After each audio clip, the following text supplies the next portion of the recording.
저희는 계속해서 유다의 광야에서 예수님께서 앞으로 12제자를 이루실, 특별히 그 제자 가운데 핵심 멤버가 되어지는 5명의 제자를 부르시고 있는 내용 장면들을 보고 있습니다. 그래서 우린 지난주에 안드레와 요한과 베드로를 부르시는 장면을 보았고요. 오늘은 나머지 2 제자를 부르시는 과정들을 보면서 예수님과 나다나엘과의 대화를 통하여 주신 말씀 같이 나누기를 원합니다. 우리 한번 43절 같이 한번 읽겠습니다. 같이 읽죠. 시작.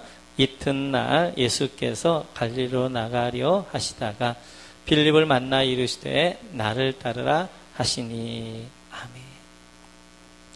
예수님께서 이제 세 제자를 부르시고 이제 나가시다가 빌립을 만나게 되었습니다. 그 빌립에게 나를 따르라 말씀하게 되어지고 빌립이 예수님을 따라가게 되어져서 하룻밤을 지내게 되었습니다. 그런 다음에 빌립이 이분이 우리가 기다렸던 메시아구나 하는 것들을 알게 되어지고요. 그리고 나다나엘 제자가 이렇게 이야기합니다. 우리 한번 45절 같이만 있습니다. 같이 읽죠. 시작. 빌립이 나다나엘을 찾아 이르되 모세가 율법에 기록하였고 여러 선지자가 기록한 그 일을 우리가 만났으니 요셉의 아들 나사렛 예수니라. 아멘. 이 빌립이 나다나엘을 찾아가 말합니다. 모세가 율법에 기록하였고 여러 선지자가 기록한 그 일을 우리가 만났다. 그러면 모세가 뭐라고 기록하고 있느냐 하는 것이지요. 우리 신명기 18장 한번 보시겠습니다. 같이 읽죠. 시작. 내 하나님 여호와께서 너희 가운데 내 형제 중에서 너를 위하여 너와 같은 선지자 하나를 일으키시리니 너는 그의 말을 들을지니라. 아멘. 모세가 이야기하기를 하나님께서 나와 같은 선지자를 일으킬 것이다 라고 말씀하셨어요. 모세와 같은 선지자 어떤 선지자였어요? 모세는 애굽에서 이스라엘 백성들 고통받고 있는 곳에서 그들을 구원한 선지자처럼 죄악 가운데 고통받는 사람들을 위하여서 그들을 건져낼 메시아를 이제 너에게 보내실 것이다 라고 말씀하셨고, 빌립이 만난 그 예수님이 바로 모세가 예언한 신명기 18장 15절 예언한 그 선지자, 그 구원자, 그 메시아가 이분이다 라고 말씀하게 되어지죠. 그러면서 그 예수님을 가리켜서 나사렛 예수다 라고 하게 되었습니다. 빌립은 예수님에 대해서 하루였지만 정확하게 이해한 것입니다. 그 예수님의 이해 가운데, 고백 가운데 하나가 뭐냐면 나사렛 예수라는 거예요. 우리가 지난번에 나사렛 사람 예수에 대해서 자세히 살펴보았지만 다시 한번 잠깐 보면 이사야서 11장 1절에 보면 이렇게 말씀하게 되어지죠. 같이 한번 읽죠. 이새 줄기에서 한 싹이 나며 그 뿌리에서 한 가지가 나서 결실할 것이요. 아멘. 이새 줄기에서 한 싹이 날 것이다. 싹이 뭐예요? 나사렛입니다. 그 뿌리에서 한 가지가 날 것이다. 가지가 뭐예요? 나사렛이. 그래서 이 이사야서 11장 1절의 선지자로 하신 말씀의 성취를 예수님이 보았고 바로 나사렛 예수다 라고 이야기하는 것입니다. 그랬더니 나다나엘이 이렇게 이야기하게 되어지죠. 우리 한번 요한복음 다시 한번 보겠습니다. 다시 같이 읽죠. 요한복음 같이 읽죠. 시작. 나다나엘이 이르되 나사렛에서 무슨 선한 것이 날 수 있느냐. 빌립이 이르되 와서 보라 하니라. 아멘. 나다나엘이 이야기하는 것입니다. 나사렛에서 무슨 선한 것이 날 수 있겠느냐. 조롱조로 비웃음조로 이야기를 하게 되어져요. 이 말은 맞기도 하고 틀리기도 합니다. 성경에 보면 미가서 5장 2절에 보면 메시아가 구원자가 베들레헴에 태어날 것이다 라고 말씀하게 되어져요. 그래서 나사렛에 태어나지 않는다라는 말은 맞기도 합니다. 그런데 또 이 말은 틀렸어요. 왜냐하면 지금 이제 이사야 11장 1절 같은 데를 보면 예수님이 나사렛의 이름으로 오게 되어져요. 이새의 한 뿌 이제 줄기에서 한 싹이 날 것인데 이새의 싹, 이새의 다윗의 아버지를 이야기하죠. 예수님은 왕권을 가지고 올 것입니다. 그런데 나사렛으로 오실 거예요. 바로 소외된 자, 낮고 천한 자 섬김의 왕으로 오신다는 거예요. 그러니까 예수님께서 나사렛 사람 예수라는 말은 예수님이 메시아이고 구원자이고 이세 다윗의 왕권을 가지고 오시지만 그 왕은 섬기는 왕이요. 그 왕은 소외된 자들과 함께하는 왕이다라는 의미가 있는 것입니다. 근데 오늘 지금 나다나엘이 나사렛의 모든 선한 것이 날 수 있겠느냐라고 말하는 것은 그들이 가지고 있는 메시아관이에요. 유대인들이 가지고 있는 메시아는 바로 통치하는 왕, 심판하는 왕으로 오시는 것입니다. 그래서 이 말이, 나다나엘의 말이 틀린 것입니다. 우리 예수님은 통치하며 지배하며 심판하는 심판의 왕으로 오신 것이 아니라 섬김의 왕, 할렐루야, 소외된 자들의 편의 왕, 할렐루야, 그 왕으로 오셨어요. 왕이 대접받는 왕이 아니라 섬기러 나사렛 사람으로 오신 것입니다. 이렇게 예수님을 조롱하고 비웃었던 나다나엘, 그러나 빌립이 설득해서 예수님께 오게 되어지죠. 그랬더니 예수님께서 이 나다나엘을 향해서 이렇게 말씀하게 되어져요. 같이 한번 보죠. 47절 같이 죠. 시작. 예수께서 나다나엘이 자기에게 오는 것을 보시고 그를 가리켜 이르시되, 보라, 이는 참으로 이스라엘 사람이라 그 속에 간사한 것이 없도다. 아멘.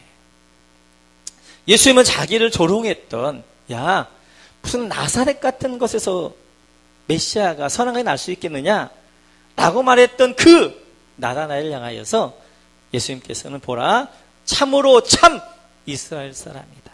그 속에는 간사한 것이 없다. 이렇게 말씀하게 되어집니다.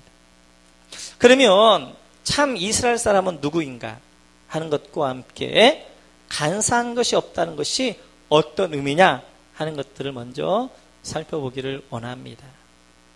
참 이스라엘 사람은 간사한 것이 없는 사람입니다. 누가 참 이스라엘 사람이 될 수 있느냐? 간사한 것이 없는 사람이 참 이스라엘 사람이 될 수 있는 것입니다. 참 이스라엘 사람이라는 것은 또 다른 말로 하면 거짓 이스라엘 사람이 있다는 것이죠. 거짓 이스라엘 사람은 누구냐? 육적으로 아브라함의 후손이라고 해서 나는 아브라함의 후손이기 때문에 이스라엘 사람이라 하고 있는 사람은 거짓 이스라엘 사람이라는 거예요. 근데 참 이스라엘 사람은 누구냐? 바로 예수를 그 마음에 모시고 메시아를 그 기다리게 되어지고 메시아를 열망하는 그 사람, 하나님의 백성이 참 이스라엘 백성이다 라고 예수님이 말씀하시는 것입니다. 그래서 나다나엘은 바로 간사한 것이 없고 그래서 참 이스라엘 백성, 참 하나님의 백성이다 라고 말씀하게 되어집니다. 그러면 간사한 것이 없다는 말은 무슨 말인가? 간사한 것이 없다는 말은 외식하지 않는다는 것입니다. 외식이란 겉과 속이 다른 것입니다. 이 속에는 온갖 죄악과 더러움으로 가득함에도 불구하고 겉으로는 거룩한 척, 믿음 있는 척, 경건한 척 하는 것이 외식이 되어져요. 이스라엘 백성이라고 생각했던 유대인들, 성경은 이스라엘 사람 하면 하나님의 구원받는 백성을 이야기하게 되어지고 유대인 하게 되어지면 육신적으로 아브라함의 자손을 이야기하게 되어진 거예요. 유대인의 가장 문제는 뭐였느냐? 외식함이었습니다. 우리 한번 마태복음 한번 보시죠. 우리 한번 같이 읽죠. 같이 시작. 화했을진저 외식하는 서기관들과 바리새인들이여 회칠한 무덤 같으나 겉으로는 아름답게 보이나 그 안에는 죽은 사람의 뼈와 모든 더러운 것이 가득하도다. 외식을 가장 잘 설명하고 있는 것입니다. 외식이란 회칠한 무덤과 같은 것이. 이 겉에 분봉은 회를 칠해서 아주 깨끗하게 보입니다. 아주 잘 말끔하게 정리가 되어져 있어요. 그런데 그 속에는 이제 죽은 사람의 뼈와 온갖 더러운 냄새 나는 것들 가득한 것이. 외식한 사람은 그 속에는 세상의 탐욕과 세상의 정욕과 세상의 죄로 가득함에도 불구하고 겉으로는 거룩한 척 회칠하고 귀에서는 믿음 있는 척 거룩한 척 그리고 이제 경건한 척 하게 되어지는 것입니다. 그래서 이제 참 이스라엘 백성들은 외식하지 않는 거예요. 겉과 속이 다른 것이 아니라 같은 것입니다. 그래서 진실한 것이 바로 참 이스라엘 백성 하나님의 백성이다라고 말씀하게 되어져요. 사람들이 왜 외식하게 되어지느냐? 하나님을 안 믿으니까 외식하는 것입니다. 정말 내가 하나님을 믿는다면 외식할 수가 없어요. 왜냐하면 하나님은 이렇게 말씀하십니다. 우리 사무엘상을 한번 보시죠. 같이 시작. 여호와께서 사무엘에게 이르시되 그의 용모와 길을 보지 말라. 내가 이미 그를 버렸노라. 내가 보는 것은 사람과 같지 아니하니 사람은 외모를 보거니와 나 여호와는 중심을 보느니라 하시더라. 아멘. 사무엘이 엘리압에게 기름을 부으려고 할 때 하나님께서 기름 붓지 말아라. 너는 외모를 보거니와 나 여호와는 그의 중심을 본다라고 말씀하게 되었어요. 하나님을 믿는 분들은 하나님이 나의 외모, 겉만 보는 것이 아니라 내 중심을 보신다는 것들을 알게 되어져요. 그래 잠언서에서는 이렇게 고백하게 되어지죠. 같이 한번 읽죠. 같이 읽죠. 시작. 사람의 행위가 자기 보기에는 모두 정직하여도 여호와는 마음을 감찰하시느니라. 아멘. 여호와는 그 마음을 감찰하시는 분이 있어요. 하나님을 제대로 믿는 사람은 하나님 그 마음을 감찰하시는 걸 아는 거예요. 그래서 겉다르고 속다르지 않습니다. 겉으로는 온갖 죄악을 가득한데 속으로는 온갖 죄악을 가득한데 겉으로는 거룩한 척 경건한 척 하지 않는 거예요. 진실한 거예요. 하나님 나는 죄인입니다. 하나님 나는 연약한 자입니다. 나는 가난한 백성입니다. 라고 하나님 앞에 자기 모든 것들을 내어놓고 정직하게 나아가는 사람이 되어지는 거예요. 왜 외식하느냐? 하나님을 안 믿으니까 외식하는 거예요. 하나님을 예배한다고 합니다. 왜 사람들 앞에 경건한 척 하려고 하느냐?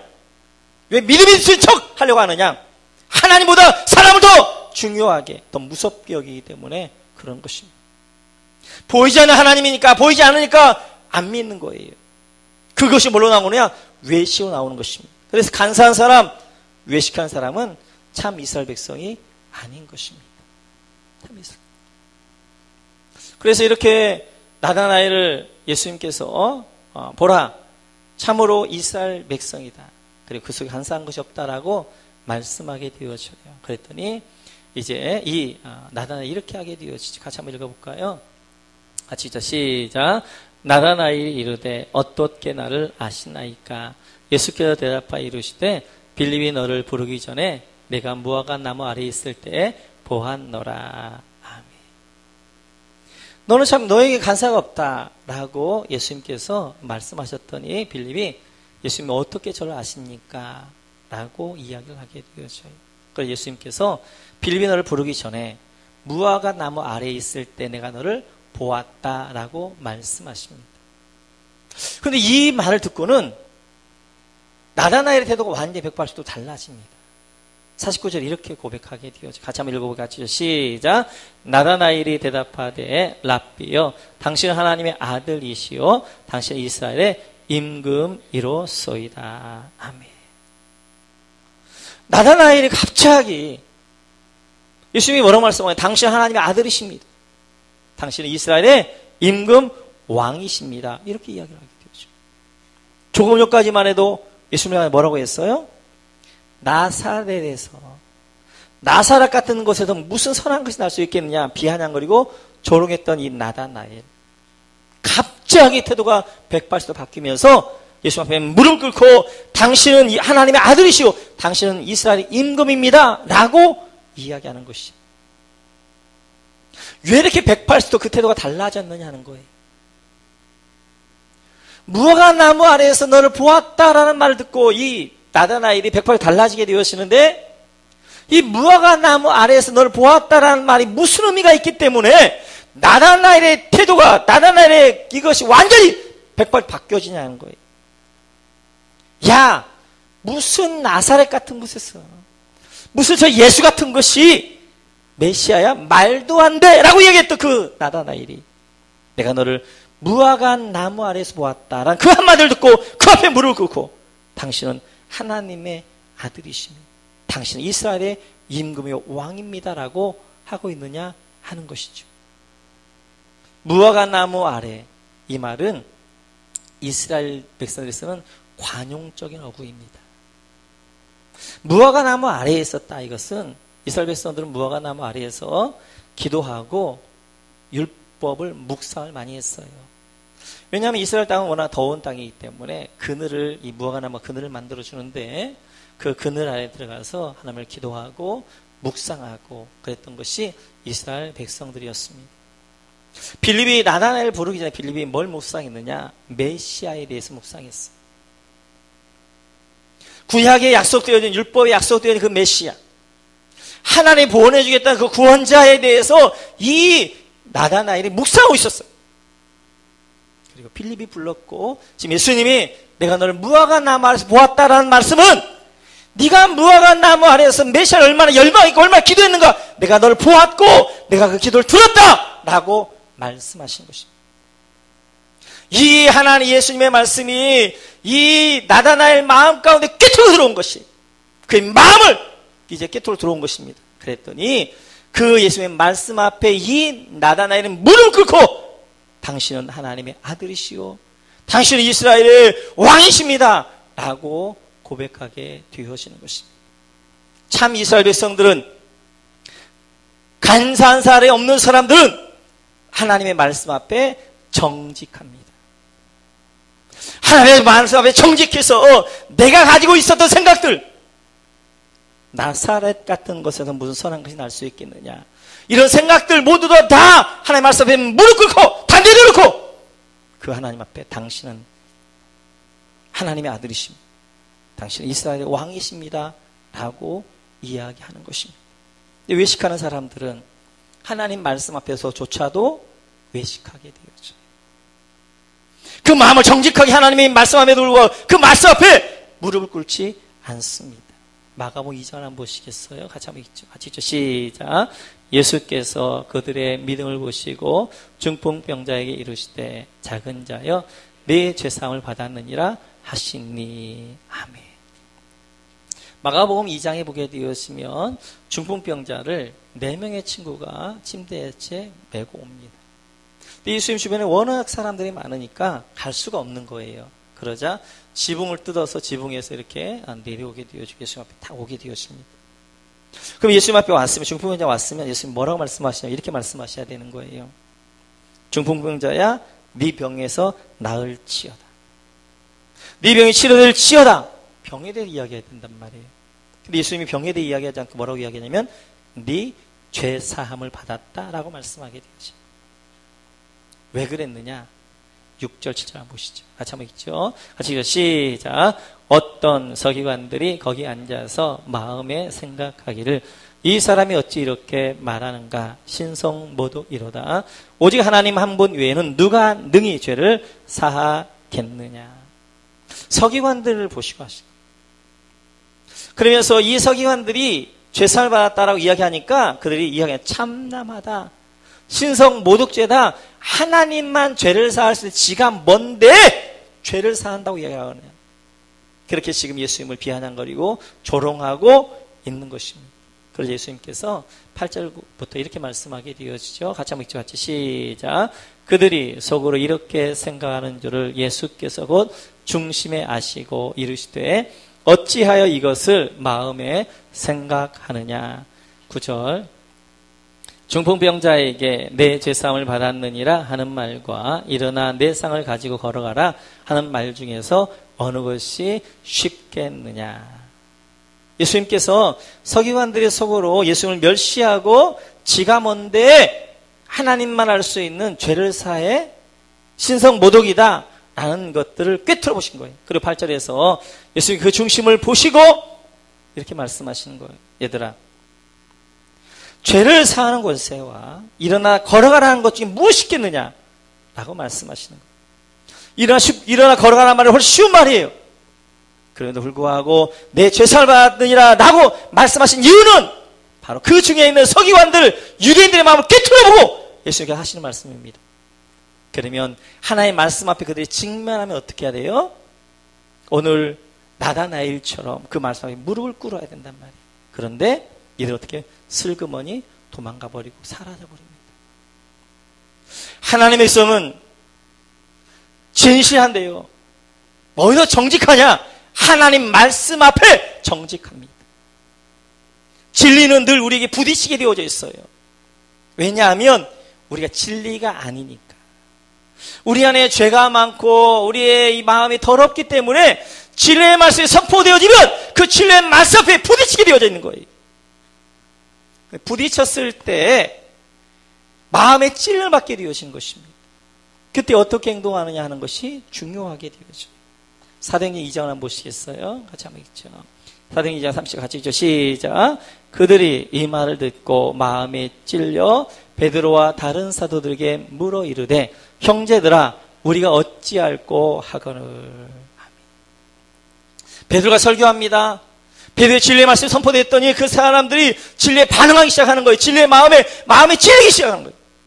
진리가 그들이 부딪히는 것입니다. 그랬더니 그 베드로의 청중들이 어떻게 하는 거예요? 우리가 어찌할꼬.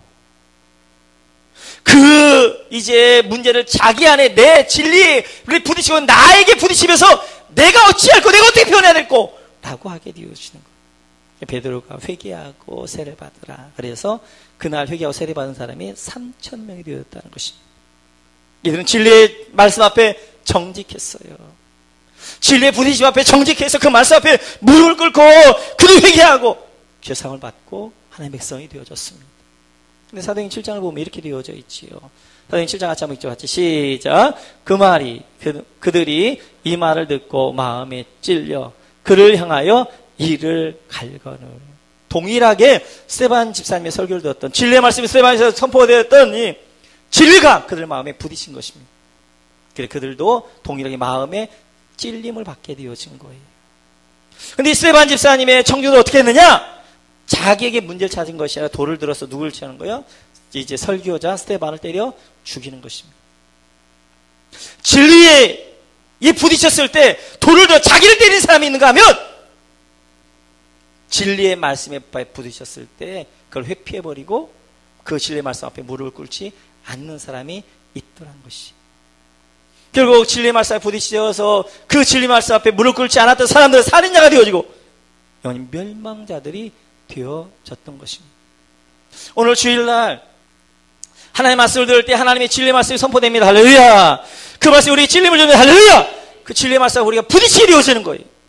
그러면 그 진리 말씀에 부딪힐 때 참 이스라엘 백성들, 하나님의 백성들은 어떻게 반응하게 되어지느냐? 그 마음에 찔림을 받고 자기를 돌아보는 거예요. 진리의 말씀 앞에 내가 왜 이렇게 아픈 것이지? 내가 왜 이렇게 반항하는 것이지? 왜 이렇게 내가 튀는 것이지? 라고 자기에게 돌아보는 거예요. 그런데 참 이스라엘 백성이 아닌 사람들은 진리를 향하여서 돌을 던지게 되어지는 거예요. 진리가 틀렸다는 거예요. 우리 모두는 간사한 것이 없는 진리 앞에 하나님 말씀 앞에 정직한 여러분 되시길 주의로 축원합니다. 진리가 여러분 부딪혀서 여러분 마음에 찔림이 있으면 그 찔림 있는 부분을 붙잡고 나에게 왜 찔림이 있는가? 나에게 무엇이 문제인가? 이런 것들 돌아보고 이런 모두가 하나님의 구원받는 백성, 회개하는 백성 되시기를 주님의 이름으로 축원합니다. 이렇게 나다나엘 이제 나다나엘 참 이스라엘 사람이다. 간사한 것이 없다라고 말씀하게 되어지는데요. 이스라엘 그리고 간사하다 하면 떠오르는 사람이 있어야 돼요. 누가 떠오르죠? 야곱이 떠오르죠. 그렇죠. 네. 왜냐하면 야곱이라는 이름이 간사하다는 뜻이거든요. 야곱이 뒷발꿈치를 잡았다. 야곱이 사기꾼이다. 이런 뜻이에요. 야곱. 이 야곱이 나중에 어떻게 하는 거예요? 이스라엘로 바뀌어지는 것입니다. 그래서 이 나다나엘을 통하여서 이제 51절에 보게 되어지면 하늘문이 열리고 사닥다리가 이야기하는데 창세기 28장에서 야곱의 그 경험을 이야기하시는 거예요. 지금 여기서 야곱을 이야기하는 것입니다. 야곱은 태어날 때 형의 뒷발꿈치를 잡아서 그 이름이 야곱이었어요. 그의 삶 자체가 야곱과 같은 삶이었습니다. 그래서 이 세상 욕심에 많은 형을 속여서 장자권과 축복을 빼앗고요. 눈먼 아버지를 속여서 축복을 빼앗고요. 그리고 외삼촌을 속여서 많은 재물을 그가 취하게 되어지는 거예요. 야곱처럼 간사하게 사기치면서 남의 뒷발꿈치를 잡으면서 남의 것을 빼앗으면서 살아왔던 것입니다. 그가 창세기 32장에서 야복강가에서 야곱이 이스라엘로 바뀌어지는 거예요. 그 내용을 보면서 그럼 이스라엘이 뭐냐 하는 것에 대해서 조금 더 깊이 있게 들어가 보도록 하겠습니다. 우리 24절 같이 한번 읽어보고 같이 시작. 야곱은 홀로 남았더니 어떤 사람이 날이 새도록 야곱과 함께 씨름하다가 아멘. 야복강가에서 이제 야곱이 남았습니다. 근데 그의 모든 가족 식구들은 다 강을 건너가 있고 야곱은 강 이쪽에 있는 거예요. 홀로 남았습니다. 그랬더니 그 다음에 주어가 뭐냐면 어떤 사람이에요. 야곱이 아니라 어떤 사람이 날이 새도록 야곱과 함께 씨름을 하는 것입니다. 그러니까 야곱이 씨름을 먼저 어떤 사람에게 건 것이 아니라 어떤 사람이 와서 야곱에게 씨름을 건 거예요. 시작한 거예요. 이 어떤 사람이 누구냐? 나중에 보니까 하나님이셨어요. 그러니까 야곱이 하나님에게 씨름을 건 것이 아니라 하나님이 야곱에게 씨름을 지금 걸고 있는 것입니다. 씨름했다가 밤새도록 이 야곱과 이렇게 이 씨름했다는 것이 아니라 상징적인 걸 이야기하는 거예요. 주도권 싸움인 거 씨름에서. 이 씨름의 가장 중에 삿바 싸움이잖아요. 삿바. 왜냐하면 삿바 싸움은 삿바를 어떻게 잡나에 따라서 주도권이 확 달라지는 거예요. 삿바를 깊게 들어가게 되어지면 힘을 덜 주고도 확 주도권을 먼저 잡을 수 있는 거예요. 그래서 거기서 그렇게 씨름하게 되어지는 거예요. 야곱과 함께 하나님이 오셔서 씨름하시는 것은 이것입니다. 야곱아, 네 삶의 주도권을 나에게 맡겨라. 내가 너의 주인이다. 내가 너의 인생의 왕이다. 라고 하나님이 말씀하시는 것입니다. 밤새 씨름한 것은 야곱이 양보를 하지 않는 거예요. 하나님, 내 인생의 주인은 납니다. 내가 내 인생의 주인이고 내가 살겠습니다. 라고 하는 것입니다. 그러자 하나님께서 25절에 보니까 이렇게 말씀하게 돼요. 같이 읽자. 시작. 자기가 야곱을 이기지 못함을 보고 그가 야곱의 허벅지 관절을 치매 야곱의 허벅지 관절이 그 사람과 씨름할 때 어긋났더라. 밤새 씨름하는데 야곱이 포기를 않는 거예요.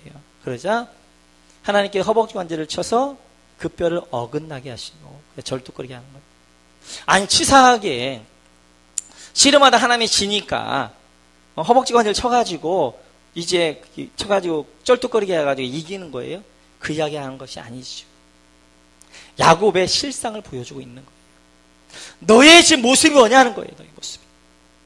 너의 모습이 바로 이런 쩔뚝쩔뚝하는 것이 네 인생이 엉망진창이지 않느냐 하는 거예요. 지금 야곱 인생 엉망진창입니다. 뒤에는 지금 라반 외삼촌에게 야반 도주했기 때문에 외삼촌이 쫓아오게 되어지고요. 앞으로 가자니 앞에서는 가나안 땅에서는 형이 400명 군대를 데리고 죽이겠다고 지금 있는 것입니다. 그리고 자기가 그렇게 아버지를 속이고 형을 속이고 외삼촌을 속여서 가졌던 재물 다 형에게 다 빼앗겨버렸던 거예요. 아무것도 안 온 거예요. 마치도 쩔룩쩔룩하고 있는 것처럼 인생이 엉망진창 되어져 있는 것을 봐라. 네가 네 인생 주관해서 네 인생 주도해서 네 모습 이렇지 않느냐라고 이야기하는 것입니다. 그러면서 하나님께서 26절에 보니까 이렇게 되어져 있어요. 같이 한번 읽어볼까요? 시작. 그가 이르되 날이 세려하니 다로 가게 하라. 야곱이 이르되 당신이 내게 축복하지 아니하면 가게 하지 아니하겠나이다. 아멘. 하나님이 이야기하는 것입니다. 그래? 그럼 네 마음대로 한번 살아봐. 지금처럼 네가 네 인생의 주인 되어서 네 마음대로 엉망지로 살아봐! 라고 하나님이 떠나시려고 하시는 거예요. 야곱은 이건 하나 알고 있는 거예요. 하나님이 여기서조차 나를 버리면 나는 아무것도 아니다. 지금 뒤로 갈 수도 없습니다. 외삼촌에 갈 수도 없습니다. 형이 갈 수도 없습니다. 오직 그게 열려있는 건 하늘밖에 열려있지 않는 거예요. 하나님밖에 열려있지 않는 거예요. 하나님마저 나를 놓으시면 나는 아무것도 할 수 없다는 것들을 야곱이 너무나 잘 알고 있는 것입니다. 그래서 그가 자기 인생 앞에 직면하게 되어지는 것이죠. 하나님 살려주세요. 하나님이 아니면 나는 살 수 없습니다. 하나님이 나를 여기서 버리시면 나는 망한 인생입니다. 하나님 살려주세요. 나를 축복해 주세요. 라고 그 앞에 무릎을 꿇는 것입니다. 이제는 하나님 내가 내 인생의 주인이 아니라 하나님이 내 인생의 주인 되어주세요. 하나님 내 인생을 주관하세요. 나의 왕이 되어주세요. 라고 이야기하는 것입니다. 그때 하나님께서 이렇게 말씀하게 되어져. 27절 같이 한번 읽어볼까요? 같이 시작. 그 사람이 그에게 이르되 네 이름이 무엇이냐? 그가 이르되 야곱이니이다. 하나님이 야곱에 묻죠. 네 이름이 무엇이냐? 야곱이 야곱입니다. 하나님이 야곱의 이름을 몰라서 네 이름이 뭐냐라고 물었겠어요? 야곱에게 이렇게 묻는 것이죠. 네가 지금까지 어떻게 살아왔느냐? 네 인생을 어떻게 살아왔느냐? 네, 제 인생은 야곱이었습니다. 제 인생은 속이고 남의 뒷발꿈치 잡고 간사하게 살았던 그런 인생이었으면 야곱과 같은 인생이었습니다. 하나님의 말씀 앞에 직면하게 되어지면서 그가 자기의 인생을 내어놓기 시작하는 거예요. 하나님, 나는 야곱 같은 자입니다. 나는 야곱같이 남의 것들을 빼앗으며 사기치며 간사하게 뒷발을 잡으며 그렇게 살아왔던 인생이었습니다. 하나님께 이렇게 말씀하시죠. 28절 같이 한번 읽어볼까요? 같이 읽죠. 시작. 그가 이르되 내 이름을 다시는 야곱이라 부를 것이 아니요 이스라엘이라 부를 것이니 이는 내가 하나님과 및 사람들과 겨루어 이겼음이니라. 아멘. 야곱은 이제는 다시는 너를 야곱이라 부르지 않고 이스라엘이라 부를 것이다. 야곱은 왜 사기치는 거예요? 왜 사람이 간사한 거예요? 사람을 속이기 위해서 간사한 거예요. 사람은 왜 속이려고 그런 거예요? 그는 내 마음 중심을 모르니까, 겉만 아니까 겉으로 친절한 척, 굉장히 상냥한 척 하며 속으로는 이리가 있어 그를 이제 잡아먹는 거예요. 야곱, 사람과 상대하며 살았던 모습이에요. 이제 그 모습에서 이스라엘 하나님과 상대한 모습, 하나님 앞에 사는 모습으로 너는 살아갈 것이다. 너를 내가 이스라엘 되게 할 것이다 라고 말씀하신 거예요. 그래서 이스라엘은 하나님 앞에 사는 사람이에요. 야곱은 사람 앞에 사는 사람 앞에 사니까 외식할 수밖에 없고 간사할 수밖에 없고 속일 수밖에 없는 거예요. 그러나 하나님 앞에 살게 되어지면 정직한 거예요. 진실한 거예요. 왜? 하나님은 우리의 마음의 중심까지 아시기 때문에 그렇습니다. 그래서 야곱을 이스라엘로 바꿔주신 것입니다. 사랑하는 성도 여러분, 여러분 야곱 같은 인생이 되고 싶으세요? 아니면 이스라엘과 같은 인생이 되고 싶으세요? 야곱같이 사람 앞에서 늘 간사하게 속과 거기서 들으면서 사기치며 뒷발꿈치 잡으며 그런 인생을 살고 싶어요? 아니면 하나님 앞에 정직하게 내 마음 감찰하시는 그 하나님 앞에서 정직하게 하나님 나는 가난한 심령입니다 라고 하면서 그 하나님 앞에 내 모습을 내어놓고 살고 싶으세요? 이 땅에서는 간사하게 살 수 있습니다. 속이며 살 수 있습니다. 그러나 하나님 앞에 가면 그때는 누구나가 다 이제 얼굴 맞댄 것 같이 환하게 다 드러날 것이에요. 그러기 전에 지금 외식의 이 두꺼운 이 껍데기를 벗어버려야 됩니다. 그리고 하나님 앞에 진실하셔야 돼요. 말씀 앞에 정직하셔야 돼요. 진리의 부딪힘 앞에서 그 진리 앞에 무릎 꿇으셔야 돼요. 하나님, 나는 야곱 같은 자입니다. 나는 심령이 가난한 자입니다. 하나님 앞에 내어놓을 거 하나도 없는 자입니다. 라고 고백하셔야 돼요. 이렇게 하나님과 상대하며 하나님을 바라보며 하나님 앞에서 정직하게 사는 사람에게 하나님이 주시는 축복이 51절이 되어져요. 같이 한번 읽어볼까요? 같이 읽죠. 시작. 또 이르시되 진실로 진실로 너에게 이르노니 하늘이 열리고 하나님의 사자들이 인자 위에 오르락내리락 하는 것을 보리라 하시니라. 아멘. 이렇게 하나님 앞에 정직하게 진실하게 사는 사람에게 주시는 하나님의 축복이 뭐냐? 하늘이 열리고, 할렐루야! 하늘이 열린 축복입니다. 할렐루야! 하늘이 열려! 그 사람 이스라엘만 하나님 앞에 가게 되어지는 것입니다. 그에게는 하늘이 열려서 하나님의 은혜가 내리는 것입니다. 할렐루야! 예배에 감격이 있는 것입니다. 말씀에 은혜가 있는 것입니다. 찬양의 기쁨이 있는 것입니다. 봉사의 은혜가 있는 것입니다. 그래서 참 이스라엘 하나님 앞에 사는 자들만 하늘이 열리고 하나님의 은혜가 그 가운데 임하게 되어지는 것입니다. 믿음 있는 사람은 열린 하늘로 하늘을 가집니다. 더 믿음 있는 사람은 이 땅에 살면서 하늘을 이 땅에 끄집어와 이 땅의 하늘의 삶들을 누리는 것입니다.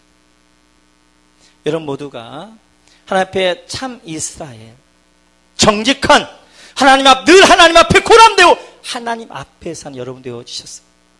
여러분들 하늘문 열린 삶이 되시길 주의로 축원합니다. 하나님의 은혜가 여러분을 주장하고 그 하나님 말씀 앞에 늘 정직하게 무릎을 꿇는, 진리가 부딪혔을 때 그 진리 앞에 내가 무릎을 꿇고 그 진리 앞에 항복하는 여러분 모두가 되시기를 주님의 이름으로 축원합니다. 같이 한번 찬양하겠습니다. 우리 함께 기도해. 하늘문이 열리고 여러분 모두가 참 이스라엘 간사한 것이 없는 백성 되어주셔서 하늘문이 열린 그런 여러분 모두가 되시기를 원합니다. 같이 한번 찬양하면서 기도합니다. 우리 함께 기도해. 우리 함께 기도해. 주 앞에 나와 무릎 꿇고 긍휼 베푸시는 주 하늘을 향해 두 손 들고 하늘이 열리고 은혜에 비추니 이 땅 가득 내리도록 마침내 주 오셔서 의에 비추니 우리 위에 부으시 우리 함께 기도해 우리 함께 기도해 주 앞에 나와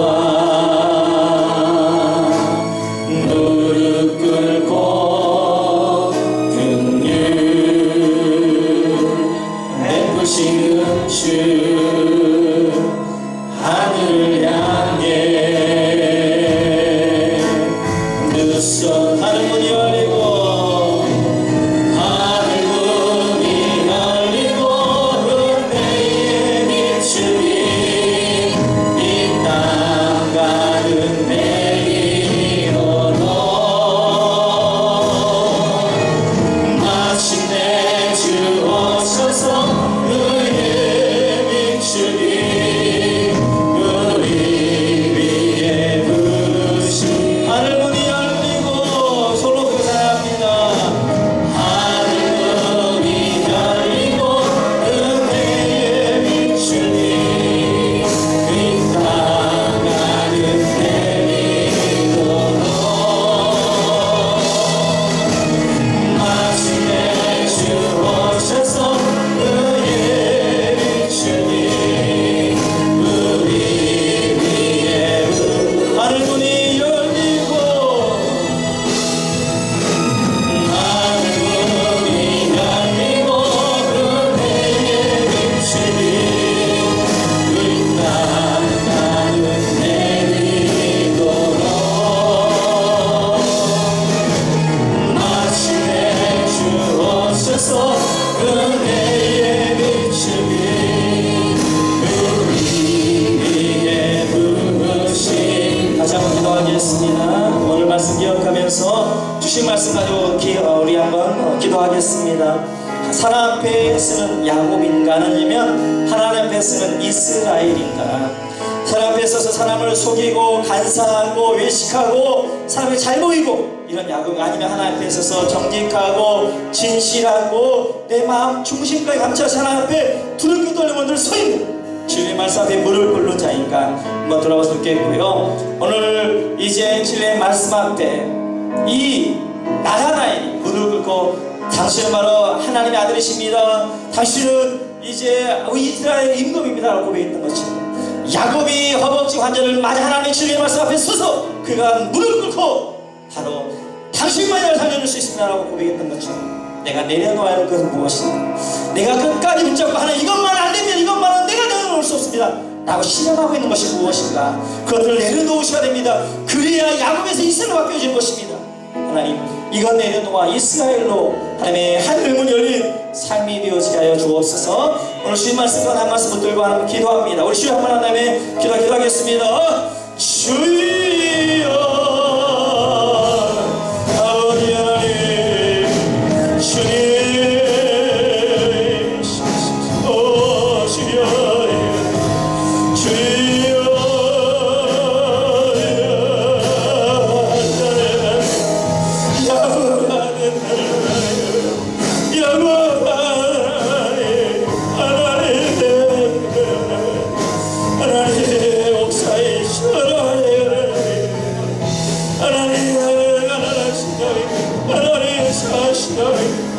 주밖에 없습니다. 주밖에 없습니다. 주만 의지하여 아이고 하나님 내 안에 내놓지 못한 하나님 내 안에 이것만은 내가 내어놓을 수 없습니다. 이것을 하나님께 하여 주신 하나님의 주여 아버지 하나님의 주여여 온전하게 주님 하나님 온전히 도와여 주옵소서.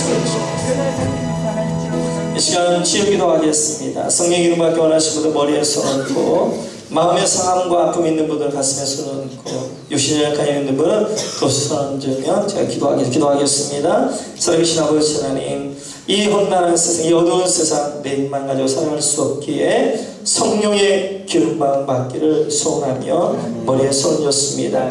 성령을 충만케 하여 주옵소서. 성령을 새롭게 하여 주옵소서. 성령을 함께 하여 주옵소서. 마음의 상함, 아픔, 눈물, 무거운 짐, 염려, 근심, 상처 가지고 나온 주의 백성들의 저의 마음 어루만지시고 주님만이 치료할 수 있습니다. 주님만이 회복할 수 있습니다. 회복하시고 치료하여 주시고 온전케 하여 주옵소서. 유치실병까지 나왔습니다. 그곳에서 얹었습니다. 하나님, 너무 몸이 안 좋아 병원에서 예배할 수밖에 없는 주의 백성들 이 시간 같이 치료 강사를 바라여 주심으로 말미암아 하나님 치료하여 주옵소서. 낫게 하여 주옵소서. 내가 이 스스로 명하노니 이 악하고도 병만은 떠나갈시어다. 이 악하고도 선한 떠나갈시어다. 하나님 영광 가운데 임하시는 축복 있게 하여 주옵소서. 모든 영광 주시옵소서. 예수의 이름으로 기도하옵나이다. 아멘.